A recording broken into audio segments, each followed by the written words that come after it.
Subscribe करें हमारा YouTube channel BK math classes and press the bell icon, जिससे आपको आने वाली हर वीडियो का नोटिफिकेशन मिले सबसे पहले। हेलो एवरीवन, स्वागत है आपका मेरे YouTube channel BK math classes में। इस वीडियो के अंदर मैं आपको बताऊंगा कक्षा 12 फिजिक्स का एक बहुत ही इंपॉर्टेंट टॉपिक जो आपके एग्ज़ाम जो 4 मार्च को एग्ज़ाम होना है उसमें आने के लिए बहुत ही इंपॉर्टेंट है। तो इस टॉपिक का हमारा जो नाम है वो है आपका किरचॉफ का नियम। यहाँ पर आप देख सकते हैं, यहाँ लिखा हुआ है किरचॉफ का नियम।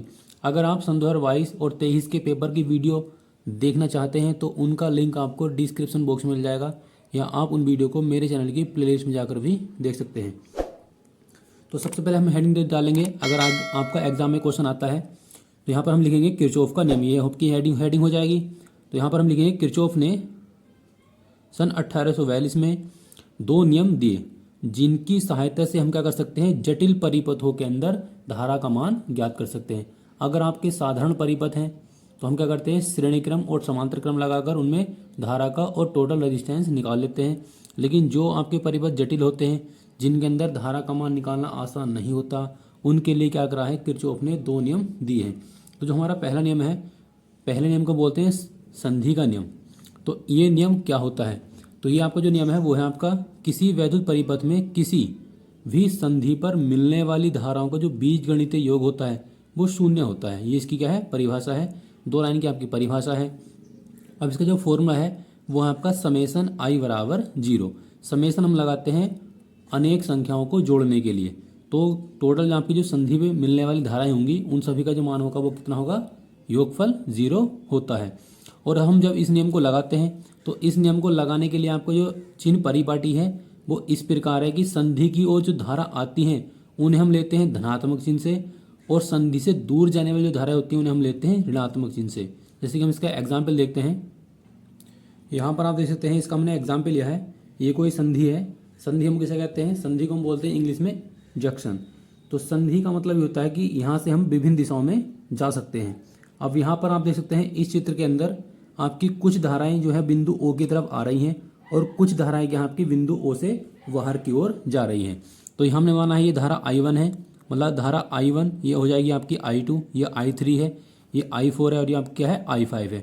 तो यहाँ पर आप देख सकते हैं संधि की ओर I1 की दिशा जो है वो बिंदु O की तरफ है, और I2 की जो दिशा है वो O की तरफ है, और जो I3 है वो संधि से बाहर की ओर निकल रही है। तो जो संधि की तरफ आ रही धाराएं वो प्लस से ली जाएंगी, और जो दूर जा रही है उसके लेंगे हम माइनस से लेंगे। यहाँ हमने केवल आपकी 5 धाराएं बनाई हैं। आप एग्जाम में 6, 4, 3 आपकी कुछ भी धाराएं ले सकते हैं। और ये नहीं कि आपको I1 धारा संधि की ओर लेनी है, आप संधि से दूर भी कर सकते हैं, क्योंकि जिसका जो एरो का निशान है वो इधर साइड में है, आप इसको इधर की साइड में भी लगा सकते हैं। अब इसका हमने क्या लिखा है, I1 और I2 आपकी पॉजिटिव रहेंगी क्योंकि ये संधि की ओर आ रही है, और I3, I4 ये सब क्या आपकी ऋणात्मक होंगी क्योंकि ये संधि से दूर जा रही हैं। तो हम क्या करेंगे, इन सारे पद को हम इधर ले जाएंगे उठाकर। तो ये हो जाएगा आपका I3 plus I4 plus I5, ये हो जाएंगे पॉजिटिव, और यहाँ हो जाएगा I1 प्लस I2। तो इस तरह से आप किरचॉफ के पहले नियम को एग्जाम में सोल्व कर सकते हैं।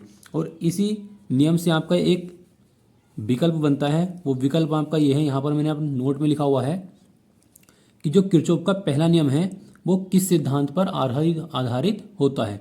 तो किरचॉफ का जो पहला नियम है वो आवेश संरक्षण पर आधारित होता है, और इस नियम को हम क्या कहते हैं, धारा का नियम भी कहते हैं। तो ये वाला जो क्वेश्चन आपका 2022 की परीक्षा में पूछा गया था कि किरचॉफ का जो पहला नियम है, जिसे हम संधि का नियम भी कहते हैं या धारा का नियम भी कहते हैं, वो किस संरक्षण पर आधारित होता है। तो आपको जो वाला जो पॉइंट है जिसको मैंने आपको अंडरलाइन करके दिया हुआ है, तो इसको आपको नोट करके लिखना है कि ये आवेश संरक्षण पर आधारित होता है। और जब हम एग्जाम में इसकी डेफिनेशन लिखेंगे तो एग्जाम में हम इस तरह से नोट डालकर भी इस पॉइंट को लिख सकते हैं। अब हम देखेंगे सेकंड नियम इसका क्या है। ये है इसका सेकंड नियम। तो यहाँ पर हम हेडिंग डालेंगे दूसरा नियम अथवा पास का नियम, इसे हम पास का नियम भी कहते हैं। तो यहाँ पर हम इसके डेफिनेशन लिखेंगे, किसी परिपथ में प्रत्येक वंद पास के विभिन्न खंडों में जो बहने वाली धारा और संगत प्रतिरोधों का जो गुणनफल है और गुणनफलों का जो बीजगणितीय योग है, उस पास में लगने वाले विद्युत वाहक बलों के बीजगणितीय योग के बराबर होता है। यानी हम कह सकते हैं कि आपको कोई बंद पास दे रखा है, उस पास के अंदर आपका जो धारा I है और प्रतिरोध R है, उन दोनों की गुणा का जो योगफल है वो उस परिपथ में लगे विद्युत वाहक बल के क्या होता है, योगफल के बराबर होता है। तो इसका जो फॉर्मूला आपका है वो है समेसन आई आर बराबर समेसन ई। तो ये इसका क्या हो जाएगा, सूत्र हो जाएगा। और इसी सूत्र से हम इसकी डेफिनेशन बना सकते हैं। डेफिनेशन हम एग्जाम में किस तरह से बनानी है, तो यहाँ पर हम लिखेंगे किसी बंद पास के अंदर प्रवाहित धारा आई तथा उसके संगत प्रतिरोध के गुणनफल के योग को हम क्या कहते हैं, के गुणनफल का योग जो होता है वो उस बंद पास के विद्युत वाहक बल के योग के बराबर होता है। और हम जब इस नियम को लगाते हैं न्यूमेरिकल करने में, तो ये नियम क्या है कि इस नियम को लगाते समय जब हम धारा की दिशा में चलते हैं तो धारा तथा संगत जो प्रतिरोध है उनकी गुणा हम क्या लेते हैं, धनात्मक चिन्ह से लेते हैं। अगर हम विपरीत दिशा में जाते हैं तो उनकी जो दिशा है मतलब गुणनफल है वो क्या लेंगे, हम ऋणात्मक लेते हैं। जैसे मैंने आपको एक डायग्राम बना रखा है, इस डायग्राम की सहायता से हम इस जो दूसरा नियम है इसको समझने की कोशिश करते हैं। तो यहाँ पर आप देख सकते हैं, अगर हम केवल पहले वाले बंद पास के अंदर देखते हैं, यहाँ पर जब कोई बैटरी है वो E1 है, यहाँ पर आपकी E2 है, ये R1 प्रतिरोध है, ये R2 प्रतिरोध है, ये आपका क्या है R3 प्रतिरोध है, ये बिंदु A है और ये बिंदु उनका है B है। ये जो एरो के निशान लगे हुए हैं ये आपको दिखा रहे हैं इस परिपथ के अंदर धारा की दिशा क्या है। तो जो धारा की दिशा वो इस तरह से है। तो हम क्या देखेंगे, अगर हम केवल पहले वाले वन पास के अंदर देखते हैं, इसको हम यहाँ पर थोड़ी देर के लिए ढक लेंगे, हमें देखना केवल वन पास एक। तो यहाँ पर हम लिख लेंगे वन पास एक। जब धारा इस वाले वन पास से यहाँ से निकलेगी इस तरह से, यहाँ से आपकी क्या है I1 है, इधर को आपकी I1 जाएगी। तो I1 के डायरेक्शन में यहाँ पर देख सकते हैं, यहाँ पर लिखा हुआ आपका I1 लिखा हुआ है, तो I1 के सामने कौन आ गया, आपका R1 आ गया। तो हम क्या करेंगे, I1 और R1 की दोनों की गुणा लेंगे प्लस में, क्योंकि हम धारा भी इधर को जा रही है और उसके सामने ये प्रतिरोध आ गया। तो I1 और R1 की जो गुणा हम लेंगे वो क्या लेंगे, प्लस में लेंगे। अब इसमें आप देख सकते हैं जो E2 बैटरी है इसकी धारा जा रही है आपको इधर की साइड को, लेकिन हम क्या कर रहे हैं, केवल पहले वाले बंद पास के अंदर ले रहे हैं। तो हमें क्या करना पड़ेगा, इस धारा की दिशा को बदलना पड़ेगा, इन दिशा में केवल इधर को करनी पड़ेगी इस तरह से। तो अब क्या होगा, अब होगा ये कि जो I2 धारा इधर को जाएगी तो I2 की गुणा हम किससे करेंगे, R2 से करेंगे, क्योंकि नियम क्या कहता है कि उसके सामने जो प्रतिरोध आएगा उनकी आपको क्या करनी पड़ेगी, गुणा करनी पड़ेगी। तो I2 की गुणा हम किससे करेंगे, R2 से करेंगे। लेकिन दिशा विपरीत होने के कारण इनका जो गुणनफल लिया जाएगा वो आपका माइनस का लिया जाएगा।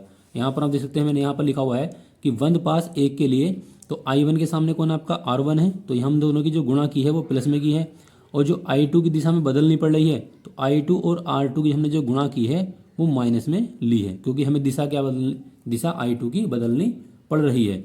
अब बराबर में लिख देंगे इन दोनों जो आपके सेल लगे हुए हैं इन दोनों सेलों का अंतर हम बराबर में रख देते हैं। अब हम लेंगे बंद पास 2 के लिए, तो बंद पास आप 2 में देख सकते हैं। जब हम बंद पास 2 के लिए हल करेंगे तो हमें पहले वाले बंद पास को नहीं देखना है, हमें केवल बंद पास 2 के लिए ही देखना है। तो यहाँ पर आप देख सकते हैं इस वाले सेल से आपकी I1 धारा आ रही है, यहाँ से आपकी I2 धारा आई है, तो यहाँ से आपकी आएगी I1, यहाँ से आएगी आपकी I2, तो I1 प्लस I2 दोनों धाराएं मिल जाएंगी और ये धारा आपकी कहाँ पहुँचेंगी, I3 के अंदर पहुँचेंगी, मतलब R3 के अंदर पहुँचेंगी। अब यहाँ पर आप देख सकते हैं कि I1 प्लस I2 की जो दिशा है वो R3 के बिल्कुल क्या है, समांतर है, मतलब धारा आपकी इधर को जा रही है और इसके सामने क्या प्रतिरोध है आपका R3 है। तो I1 प्लस I2 की जो गुणा हम R3 से करेंगे तो वो पॉजिटिव चिन्ह से ली जाएंगी, मतलब कि प्लस ली जाएंगी। तो यहाँ पर हमने क्या लिखा है, I1 प्लस I2 गुणा R3।